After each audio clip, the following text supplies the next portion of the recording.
Welcome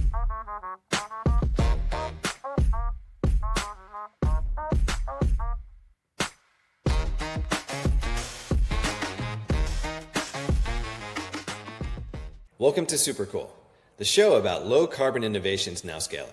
Each week, we talk with the founders, CEOs, and executives, winning customers, growing revenue, and capturing market share by turning carbon-cutting ideas into competitive advantage. This is the rise of the low-carbon economy, a multi-trillion-dollar transformation already underway. I'm your host, Josh Dorfman. Before we jump into today's show, I want to take a minute to tell you about a new course from Supercool. We've just introduced the Climate Adoption Playbook. It draws on all of the amazing interviews and insights we've gathered over 60-plus episodes while speaking to many of today's leading climate companies. What's become clear is that there's a playbook successful companies use to separate from the pack, overcome obstacles, and scale their companies quickly. And when diving into our research, we found that no matter whether they're building clean energy technologies or circular economy solutions or reshaping the built environment, they all use a similar set of adoption strategies to win customers and gain market share. We've distilled it into a course that shows you how to pull the same set of 5 adoption levers to scale your climate business or initiative too. It's the same levers we use at Planted, the company I co-founded to manufacture carbon-negative building materials, to win the business of D.R. Horton, the largest home builder in America, which recently gave our 4-year-old startup an order for 10 million planted structural panels made of grass. That's about 90,000 new homes that will now sequester atmospheric carbon in their walls and roofs. And that's what real-world climate adoption at scale looks like, and what this course teaches. If you want to go faster and eliminate the obstacles that often confront climate initiatives and innovations, check out the course. It may be right for you. You can find out more and enroll at our website. Go to getsuper.cool/playbook. Now on to today's show. It's taken Husk Power Systems 15 years to become the largest mini-grid asset company in the world. Today, that means more than 400 solar plus battery storage plus biomass gasification systems operating in remote, rural parts of India and Nigeria. Founder and CEO Manoj Sinha has a plan to reach 5,000 mini-grids by 2030. As the company accelerates its growth, it's now powering up a remote community every single day. Its latest innovation is PRISM, essentially a mini-grid in a box that can be installed and operational within 24 hours. But this isn't only a story about bringing clean energy to places the grid doesn't reach. That alone is abundantly super cool. This is about something more. Since 2019, Manoj and his engineering team have been using AI to drive impact at scale. There would be no Husk Power Systems without it. No way to cut operating costs 7% year over year in India while inflation runs in the opposite direction. We often hear 2 talking points about AI and climate. On one side, it's the villain that will drive up energy demand and derail decarbonization. On the other, the optimists say that someday AI will help solve the challenge. What both perspectives miss, and what listeners to this show already understand, is that someday is already here.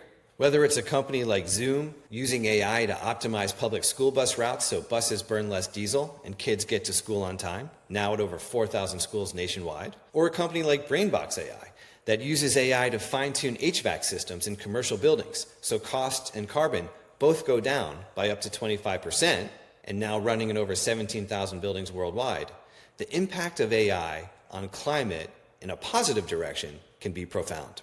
And Husk is demonstrating the case for AI in some of the toughest conditions in the world. Villages beyond the grid, where the only way to make clean energy affordable and therefore viable is to optimize every system component. That's part of the playbook we're going to hear about from Manoj today. And this is where AI and clean energy converge, the 2 defining forces shaping the future of civilization. Still though, for Manoj, the drive to deliver power is deeply human, because energy is the foundation of independence. And that became clear in the first village in Bihar, India, where Husk installed its first system nearly 20 years ago. After seeing the lights come on for the first time, a villager told Manoj that for him, 60 years after India became an independent nation, this was his true Independence Day, the day he was finally free from darkness. Here's my conversation with Manoj.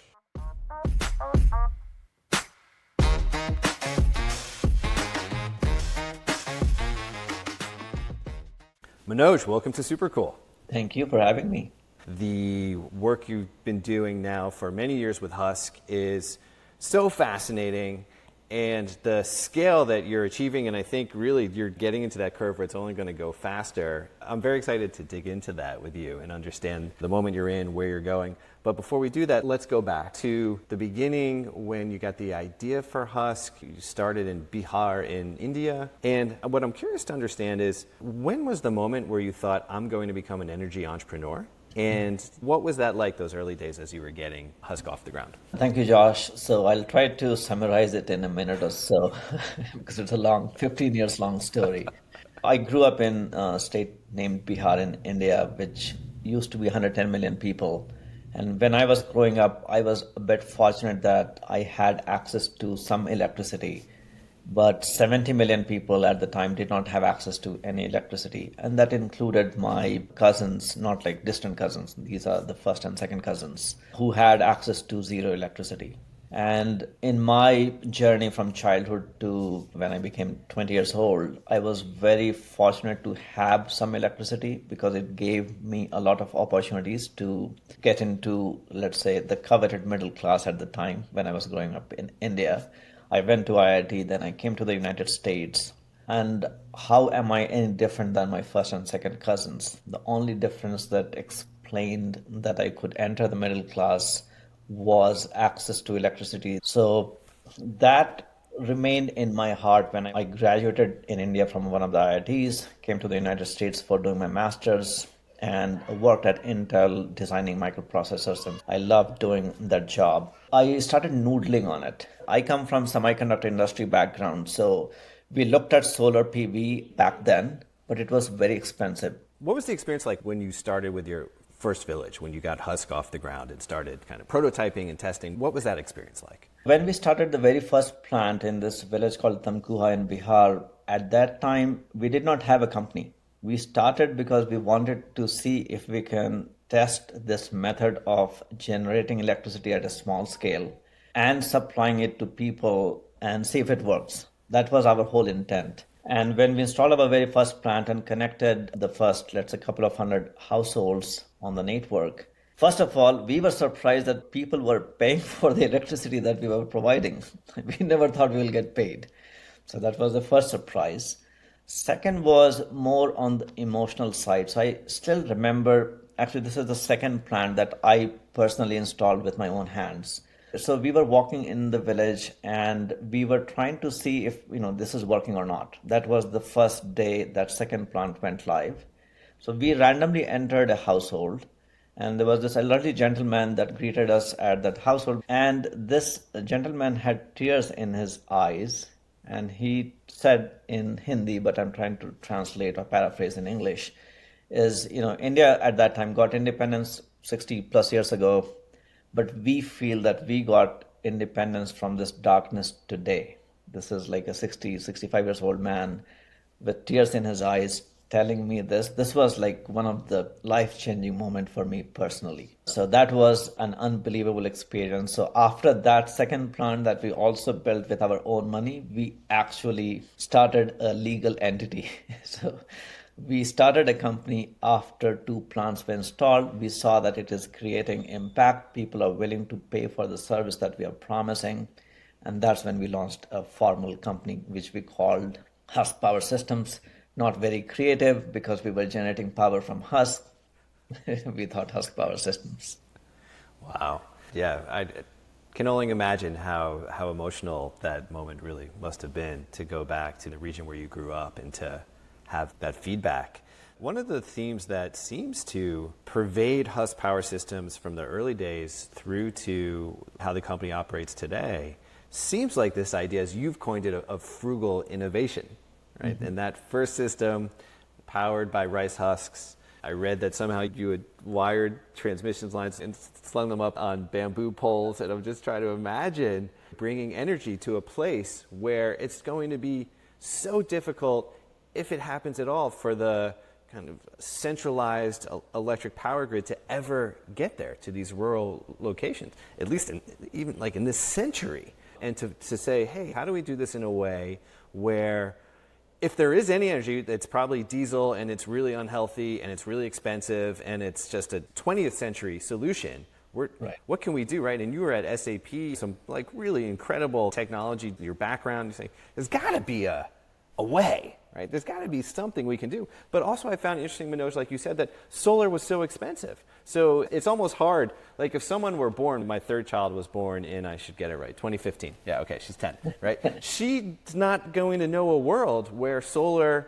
is expensive. Like she doesn't know a world without the internet, and she doesn't know a world without cheap renewable energy. But even just a decade before, you were going to have to cobble together a system that was going to have to look very different then. Although today, it's evolved to use renewable energy. It's a very different system. But that line of frugal innovation just seems so interesting, how that unlocked a lot of value and opportunity for you. We coined that term because of the customer segment that we were serving. So Bihar as a state in India is one of the poorest states in India alone. Forget about the world reference point. And then the rural parts of the Bihar that we were serving were even poorer, right? So we had to figure out ways and means that will be affordable to this population that we were trying to serve. So, we could have installed $5 per watt panel that now sells for 10 cents per watt, but they could not have been able to afford it from a payment perspective. So we had to be inventive and innovative in every piece of the value chain so that it is effective for people and it is affordable for them for the long term. None of us co-founders were mechanical and chemical engineers, but we had to figure out biomass gasification system using local produce, right? So we had to see what is abundantly available. Okay, rice is one of the main crops that they produce. Okay, can we use that as a feedstock? We want it to be renewable. The easiest way would have been install a diesel generator, run poles and wires, and supply electricity. But that was not what we were trying to build for the future. So in 2008, we knew that we want to be as close to 100% renewable as possible. Therefore, we had to be inventive in every piece of the value chain, whether it is poles and wires. Frugal innovation for us meant if we had to use pre-stressed concrete poles, which is the norm, that would have been about 15 times or even more, 20 times more expensive than bamboo poles. And we had to install like 200 of these. So therefore, at that time, it made sense for us to use bamboo, which is very robust. It has an easy lifetime of 2 to 3 years if you treat it even longer. And running wires on that is not too difficult. But I must caveat one thing. So it was very cute, very frugal innovation, but not scalable. So in 2014-15, we learned that you can do these systems for 10, 20, even 50. But when you're trying to scale to the next 10,000, these poles go bad every 2 to 3 years. So you will be busy replacing them rather than scaling them. So not a great fit for when we are trying to target 2 gigawatt worth of systems. Second is in 2019, before artificial intelligence became cool, right after OpenAI released ChatGPT, is I think when the world noticed AI. We were trying to reduce our operating costs so that we can pass that benefit to our people. Before that, let me give some context. So in 2015, 2016 timeframe, we also changed our technology mix and business model. We started with biomass gasification system, bamboo poles, and so on and so forth. That was that solely in India when you were doing that, before the expansion to Africa? Right. Okay. And it was, so biomass gasification system has its own limitations. So we were able to provide only 6 to 8 hours of power. Fast forward that to 2015, 2016. What we also forgot, although I got MBA from UVA, is people have aspirational needs, right? Nobody is happy with 6 to 8 hours of power. People want to have access to on-demand power, which is 24/7. That was also a miss that we had in our journey. But those are the learnings that we took under our belt. We changed our business model plus the technology mix. So in 2015, we partnered with First Solar, the largest solar manufacturing company in the United States. And we transitioned to hybrid mini-grid that used solar PV for daytime. We started using batteries, again, before batteries became cool in 2015, so that we can supply at nighttime. And biomass gasification became second source of energy so that we could provide 24/7 power and 100% renewable in this case. But these systems were becoming more expensive. So the second innovation that we brought to the market is how can we reduce the operating cost? We started with machine learning so that we can predict the energy demand of our customers for the next 24 hours and use that information and use algorithm to run the power plants than human beings. It helped us in two ways. Our cost curve on the operating side has been reducing at 7% compounded over the last 10 years against the inflation of India, which is 7 to 8%. We could pass on the benefit to our customers. This also helped us scale to, right now we have 400 minigrid assets, making us the largest minigrid provider in the world, but our ambition is to have 5,000 of these. So we used to have 2 full-time equivalent per plant to run the power plant. Right now we are at 0.5 FTE. So if we had 2, essentially we would have had 10,000 workforce in the field to get to our target. Now we have to have 2,500. So ultimate goal that we had was our customers need to have access to reliable power at an affordable price point. And we will innovate across the value chain, whatever it takes, so that we can reach to them faster at a cheaper price point and can scale to 5,000 minigrids. I appreciate you walking me through that. Let me repeat some of that back to you to make sure I have it. So you start with biomass gasification. By 2015 or so, you're seeing like, you know what, actually, there's a number of things here that we need to start looking at. What are the ways that we can continue to bring the cost curve down? And what are ways that we can actually, as you said, our customers, of course, they get some energy, and like human nature, they're aspirational, they want more energy, they want 24/7 energy, and of course. So then you have to start saying, okay, where are batteries? Can we actually integrate batteries? And that's a decade ago. I mean, the cost curve on batteries is also just insane how quickly those costs have come down. So to be doing it 10 years ago, I could see that there's some cost there. Working with First Solar, that's really interesting to integrate solar. And then you get to this mini grid and you're like, oh my God, this is amazing. We've got solar. We know about gasification. We've got some batteries. We are so far ahead of the curve here. But we're going to go deploy these things in rural villages, and we're going to get residential customers and businesses on these systems. But yet it's capital intensive, it's expensive. So how can we be ahead of the curve on AI and machine learning so that we can actually keep our headcount at a minimum and use technology to actually build a smarter system that runs optimally? Doing all of this on very, in some respects, like pretty early iterations of these technologies that over just the last 5 or 6 years, their learning curves are just exponential on how much the cost has come down. So that's really interesting to me. And then just to stay on the technology side, you've developed the system to a point today where I read you're able to deploy a mini grid, at least earlier this year, on a scale of like 1 system per day, a system called PRISM, like a mini grid in a box that can show up and deploy within 24 hours, get up and running.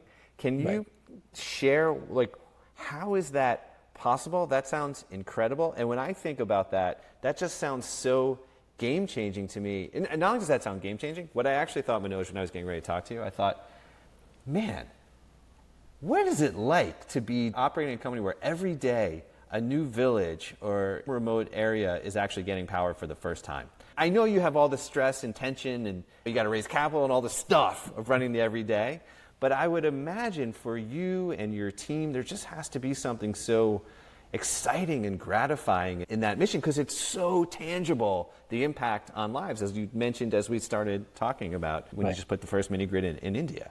To answer the last part of your question, we have been doing it for 15 years. We have really created a new asset class that the world has now taken cognizance of, and that it has become mainstream way of electrifying the lives of next billion plus people. The North Star KPI that we always have in mind is there's still 2.5 billion people in the global south that don't have access to reliable energy, of which 700 million people have access to zero energy. I started this company with my co-founders to effect change for these 2.5 billion people. So how could we get there faster has been the key driver for us. So yes, all these stresses that you're talking about, raising money, setbacks, we were in Tanzania for 5-6 years. Government changed policy on the mini-grid. We had to actually wind our operations down. So those things are very challenging, very stressful. But this North Star KPI that we have the abilities, we have the capacity and technology to literally change lives of hundreds of millions of people during my own lifetime keeps us going on a daily basis. It's like Energizer Bunny. It keeps us going despite all these headwinds that we have been getting over a number of years. To your question about technology innovation, we consider ourselves not as a power or utility company. One of my personal aha moment was, I think almost 6, 7 years ago, that actually we are in a B2C business. We are in a consumer business. We are delivering electrons as a handshake to all these customers that we serve, but that's where our job just starts. Because our goal is to really affect economic prosperity in the communities that we serve. And we have been doing that. We bring productive appliances like lathe machines, welding machines, we finance them so that people can increase their productivity by using electricity to generate even more cash for themselves. That's how we always think about innovations. So, how can I reduce the burden of energy cost to our customer?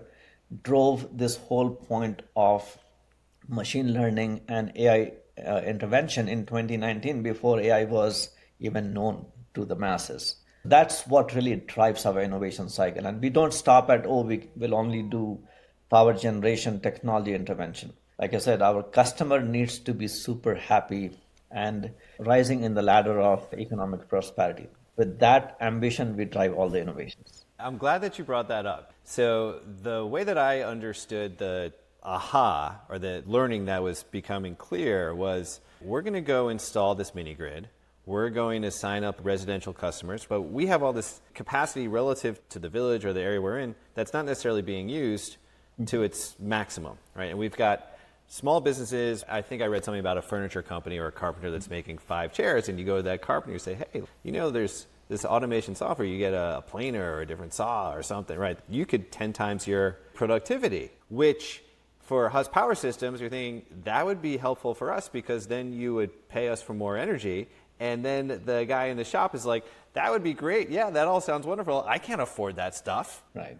I don't know what the sequence of insights was. It was like, Right. should we go offer him those appliances and finance them? Because that's what I've read. And I think that's also part of what you do now, right? So I'm curious how that kind of learning came back into the company to say, how are we really going to build our business model here to fulfill, and I think like you said, Manoj, which is really wonderful, is this mutually reinforcing operation, right? You get into this positive loop where it's like, let's provide the energy, let's provide the machinery that fulfills all the goals that we want here. But then you, as Husk Power Systems, you have to become a much more complex organization with many more different product lines to fulfill this mandate and this mission. Absolutely. And Josh, I forgot to answer the question on the PRISM. So if I may take a minute. Yeah, please. When we started scaling, given that I came from microprocessor design industry, you can do a lot of things in parallel and therefore your throughput increases dramatically. So I use that concept, or we use that concept to install 10 to 20 systems per month. So we had essentially 10 or 15 teams running 15 installation in parallel in India. And therefore, we peaked at 15 sites before we launched PRISM. And then the moving pieces were so many, like you're bringing inverters, you're bringing solar panels, structures, and God knows how many materials at 15 sites. That operational complexity just skyrocketed. So we all huddled back up, like, what can we do? And our target is 1 minigrid a day. This target has been there with us, by the way, since 2015. We only achieved in 2024, but we always had that ambition. So that's when we said, why don't we bring a lot of moving pieces into one container that we built ourselves, wherein all the connections are done at a centralized location. So inverters, batteries, the intelligent system that we put for each site, and a couple of other things. Let's bring them all together at a central location, and then we can ship a container that is already pre-wired, pre-equipped, that can be installed at a site and go live within 24 hours. So it was actually to solve this problem of way too many moving parts that led us to innovate as PRISM, and it actually has most of the components already pre-wired. So when we ship it on a truck to a site, it literally gets placed on a platform, and in the next 24 hours, we are ready to serve customers. So that was the motivation to solve this complex supply chain problem. Second was we cannot increase the cost of doing this. So we tried this, by the way, 4 or 5 years ago. At that time, we could not figure out a cheaper way of doing it.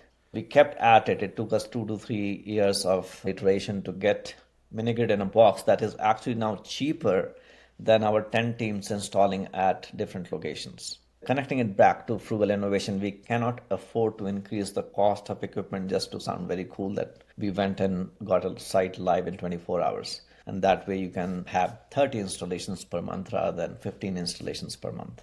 And that is how we can reach our ambition of 5,000 minigrids that we plan to do by 2030, 2031. So that was the reason for that particular innovation. Understood. That puts you on, call it 350 to 400 installations per year and with a much more streamlined system. Let's come back to this other piece about what would enable the system to run at full capacity, whatever that means for a Husk Power System. I don't know if that means 100% or some buffer or whatever, but how you then went to your customers and said, okay, let's figure this out together, which created all this other value. These are the learnings that we have had over the first 10 years that led us to do things differently than anybody else in our sector in the world. So when we did our both biomass gasification system and even the first couple of hybrid mini-grid system, which was solar PV, battery and other things, once you provide electricity to people, we generally are, in my opinion, are lazy. So once you have access to electricity, you have your LEDs on, you have a couple of ceiling fans running, you're happy with it. Generally speaking, you are not going to start thinking about, oh, what can I do next to increase my productivity? That's what we observed in the first 10 years of doing this, that electricity consumption per customer would stagnate after the first bump.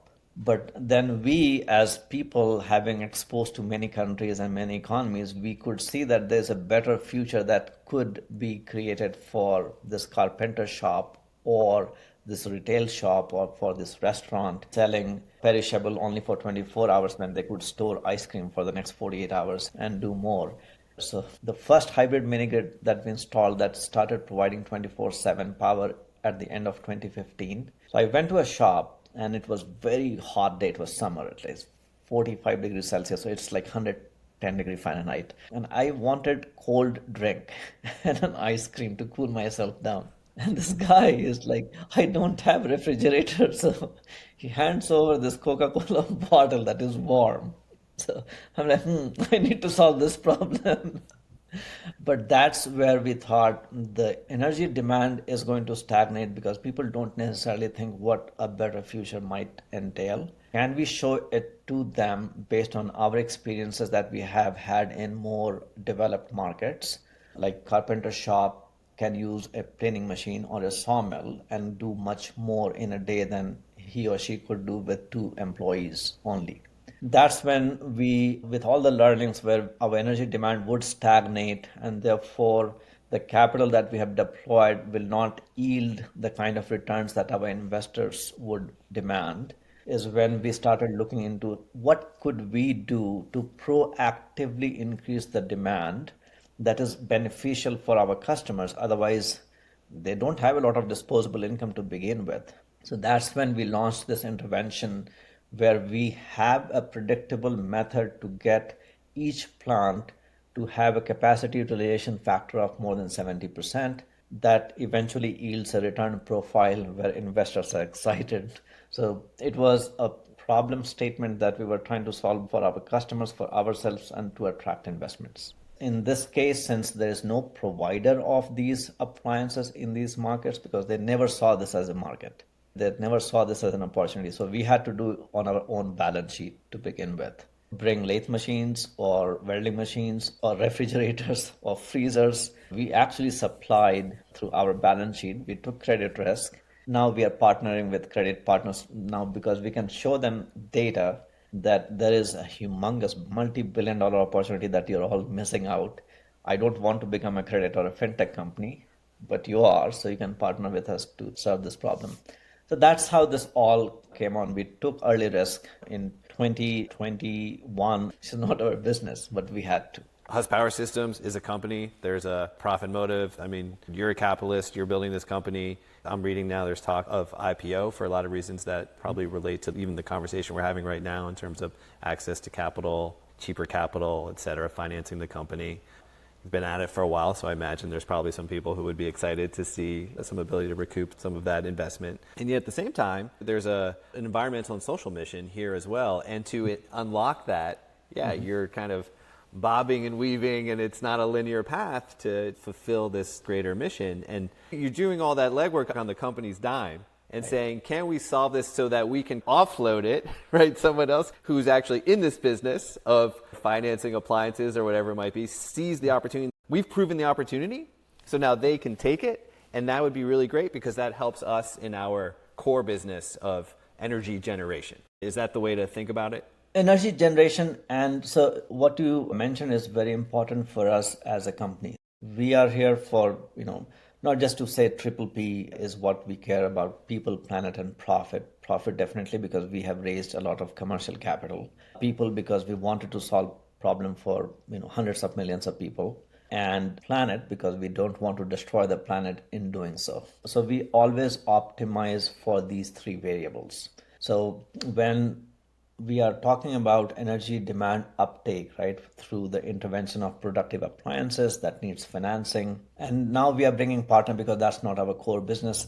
Because for us to scale to the next 5,000 mini-grids to serve in India, now we are trying to serve 1 million rooftops for the residential customers. And we also have C&I business that we are running for small commercial entities. In order for us to focus on what we do extremely well, these are the partners that we are able to bring by showing them the proof points.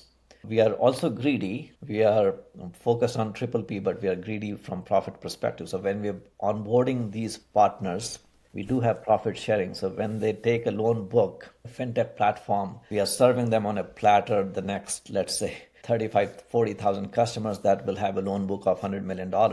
We want to take a small share in that pie that we're creating for them. So that's how a business model becomes symbiotic with the partners. Yeah, of course. So in terms of the rollout now, how many mini grids do you have? We have 400 mini-grid assets spread across India, roughly 320-ish in India and 70 in Nigeria as of today.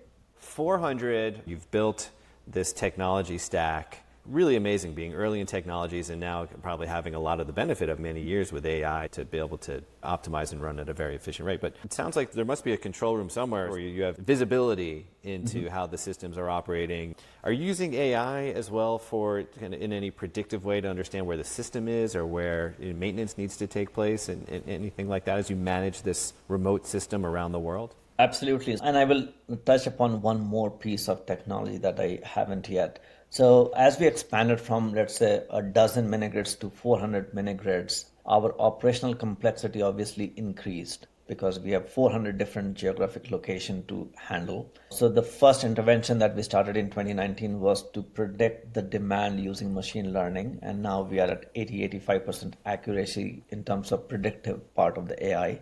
But from operational efficiency, we had to start using agentic or developing agentic AI starting earlier this year. So we didn't have any generative AI uses until the beginning of this year. So once you have demand predicted, we were still using, for a lack of a better term, a complex if-then-else statement algorithm to run our power plants. That is not very efficient.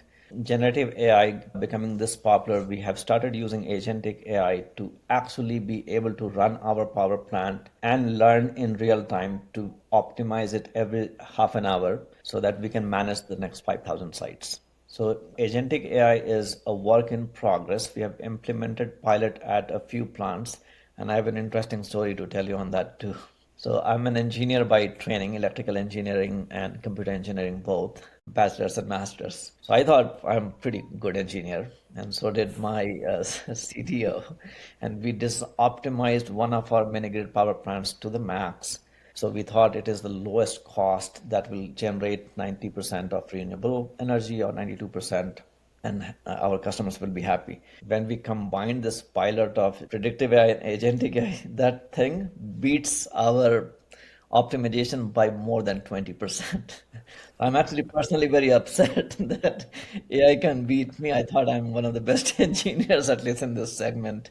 But that was a rude awakening for me personally. But it is great that this early stage intervention that we have done using generative AI can optimize systems better than seemingly best engineers in the company. That gives me confidence that we can expand to the next 5,000, and every system that we have across two continents will be fully optimized using combination of predictive and generative AI.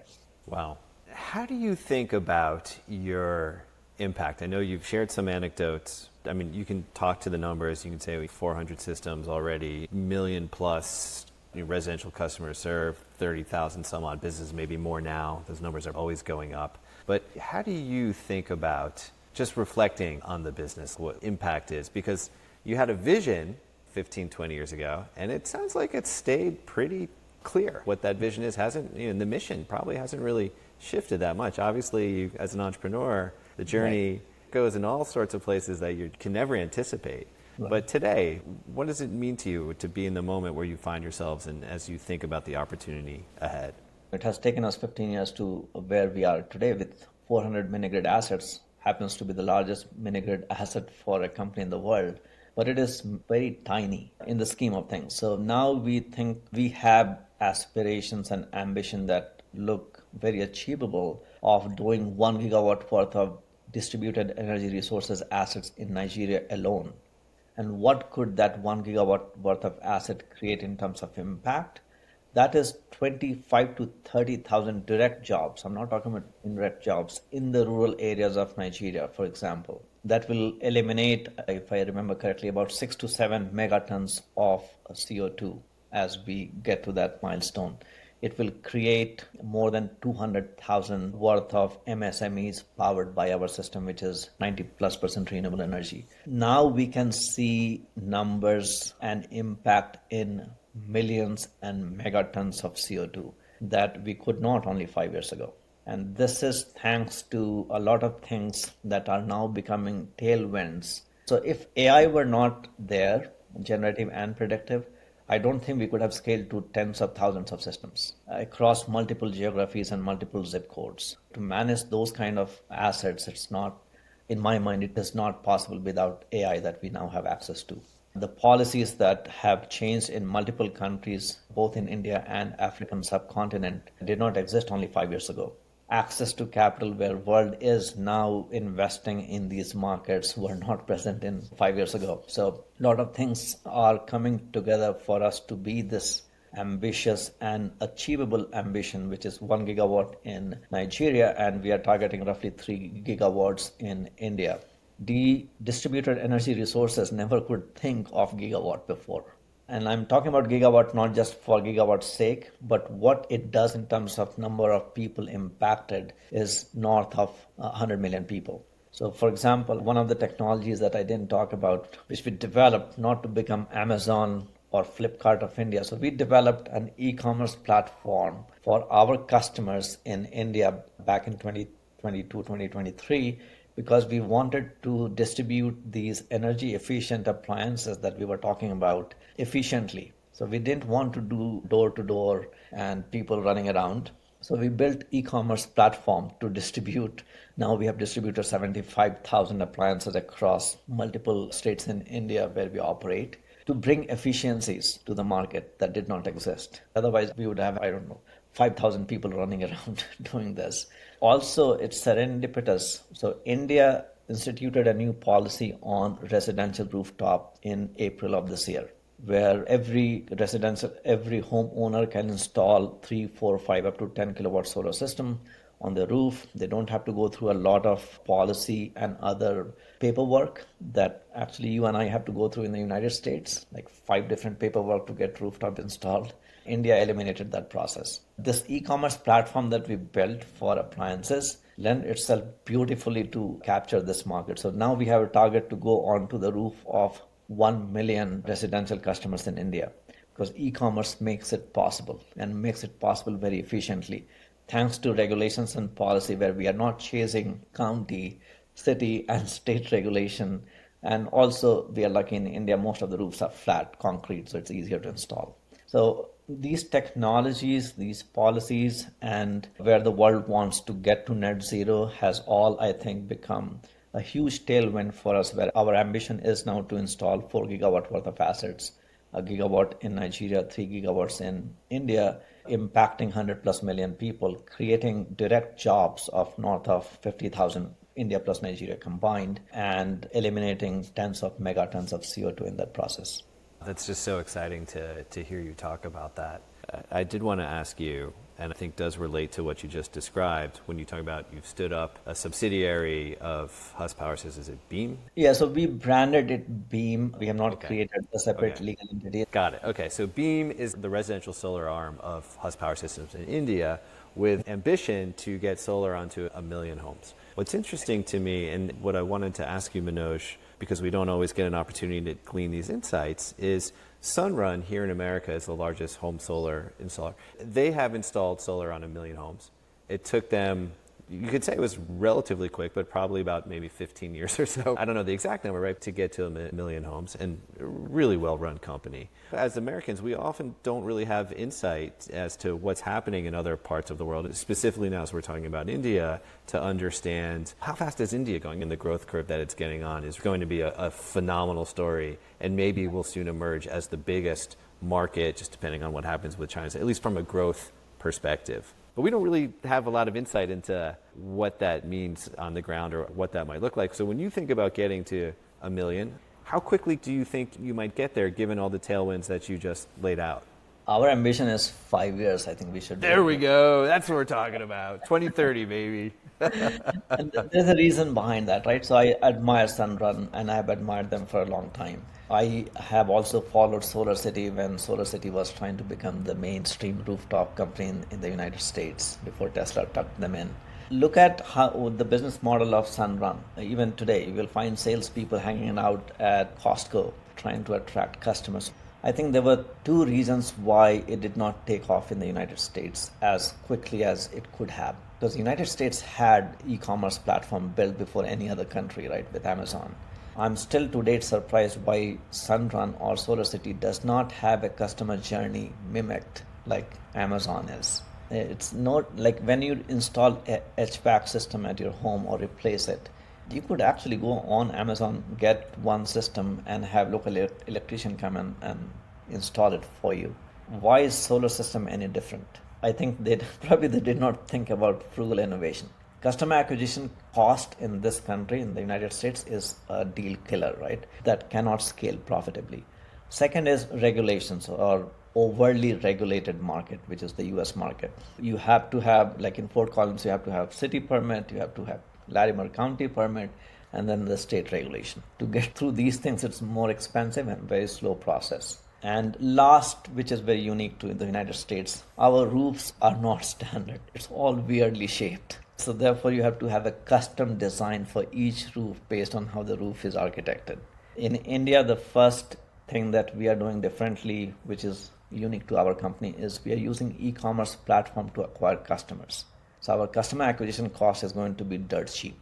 Second is government policy that has eliminated 3-4 layers of paperwork. So we can really install it today, have their system uploaded to their local distribution company, and we're done in India. So that's a tailwind that we are getting in India that US never had, still doesn't have. So those are the things that makes us confident that we can get to the scale that we are talking about. Third, which is also important, is the cost of energy. With the panel prices coming down to 10 cents per watt, and if it is on a grid-tied system, your cost of energy for residential rooftop is now cheaper than subsidized grid cost. In the US, that is true in some states, not true in other states. In California, it's very true, but other states, like in Fort Collins, I get electricity at 7 cents per kilowatt hour during daytime. Solar system will not be able to beat that. So those are the headwinds that you see in the US that made people take much longer, like Sunrun. In India, those barriers have been removed thanks to a lot of policies and such that makes scaling much faster. And like I said, we think technology first, maybe because I'm an engineer by training, that makes customer acquisition much faster than anybody else could conceive. Even in India today, they're not acquiring customers using e-commerce. Only God knows why not. We are today acquiring customers using digital platform, which is much faster. Customer journey is much more smoother. You can go to our website, beam.co. and see the customer journey for yourself. And our customer journey doesn't stop at, hey, we have installed the system, we are done. What we are actually saying in India is, after we have installed the system, same concept, Our handshake is the electron that we are going to provide to you, but we are going to stay with you for the next 20 years. So the value addition that we are creating is the Huskify app that we built for our Minigrid customer is going to be used by residential rooftop, where we are going to predict their energy demand based on their energy history for the next 24 hours and show them that your solar energy is going to be sufficient to meet that energy demand or not. Free of cost, we're not charging anything for that because we already have that capability. Second, we are so confident in our abilities because we have solved problem for 400 minigrids is every 90 days, let's say you have a 10 kilowatt system installed on your roof, and we said in 90 days you should be getting 1 megawatt hour of energy from your system. But let's say the app shows that it only generated, let's say 900, not the full 1 megawatt hour, which is 1000 kilowatt hours. That's a 10% deficit. We are saying we will refund you for the shortfall at a certain tariff. Without AI, I don't think we would have ever done this stupidity. But with AI, we are confident that we can meet the performance guarantee that we are going to offer. So we are not only installing the system, we're going to be there for you for energy future, for your roof and home for the next 20 years.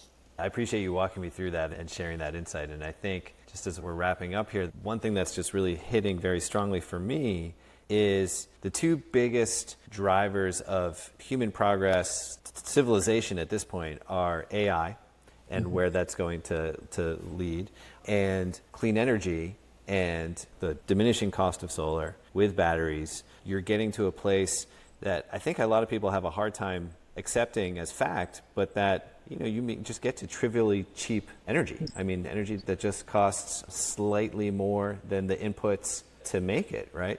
And as those things combine, what that unlocks in terms of opportunity from a business perspective, and therefore with a business like Husk Power Systems to create opportunity for individuals, right, and to help them raise their quality of life, it's remarkable, not fully understood, but it's fully baked into your business model, which I find fascinating. It's really fascinating. I think in the US, why has it not taken? I think the policy has not been built for individuals. Like, do we have to get 5 permits to get HVAC done?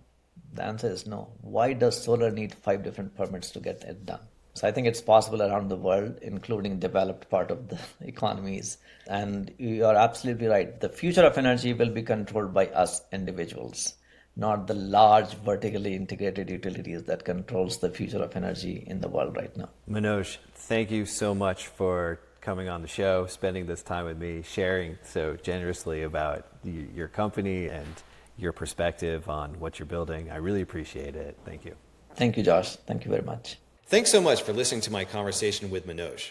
If you enjoyed it and appreciate the way Supercool brings together climate and commerce, please take a moment to subscribe and leave us a review. It's the best way you can help us reach audiences that would benefit from this conversation too.